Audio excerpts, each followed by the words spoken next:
Lesson 3: Effective Communication Skills and Competencies. This lesson is from Concept 2, Analyst Skills.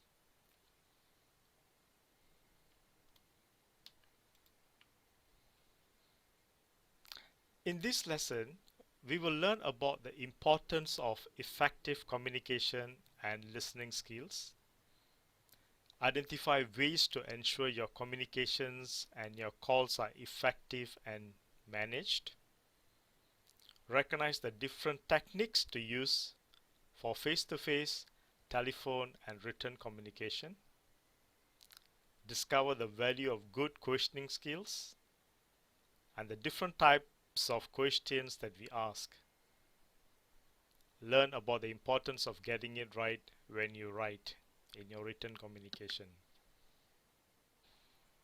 Let's look at communication.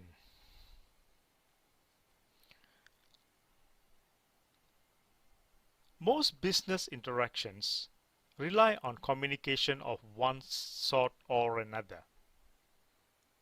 How well you interact depends largely upon your ability to manage your business relationships professionally and successfully. To do this effectively, you need to have good communication skills. To remain skillful and to avoid complacency setting in, you need to continually review, analyze, and refine your delivery. In your role as a service desk analyst, there are two primary areas. Number one is support and number two is communication. So in communication, it is not just giving information.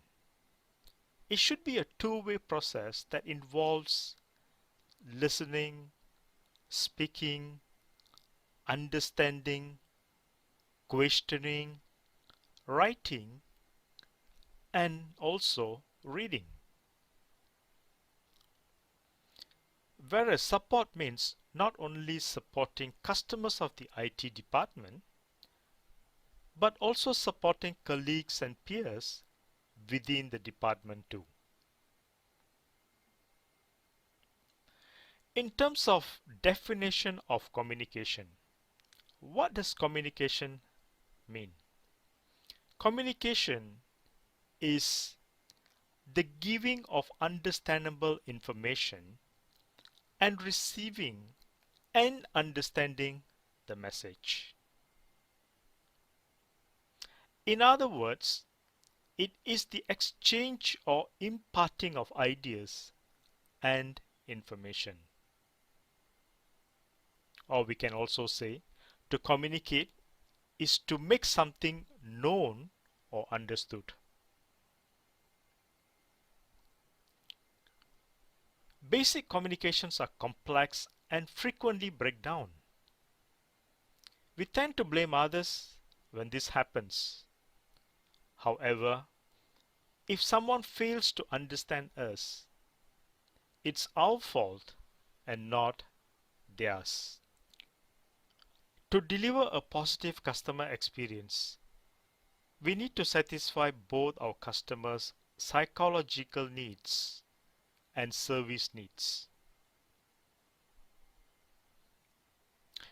Therefore, we must apply two approaches to each and every communication we have with customers, whether electronic, on the phone, or face-to-face. The first approach is to listen for the spoken and unspoken messages that customers generate and respond according to ensure their needs are being satisfied. Spoken messages are words that the customer may say or utter, whereas unspoken messages are messages that are not spoken. It can be an expression of a feeling like a frustration that is expressed through the tone of voice.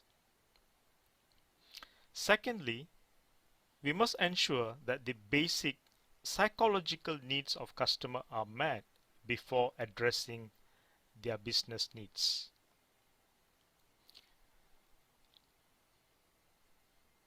Psychological needs here are related to emotions of a customer. If you have an angry customer on the phone or someone who is dissatisfied, you need to address this part of the customer's needs before addressing, for example, the technical needs that needs to be resolved.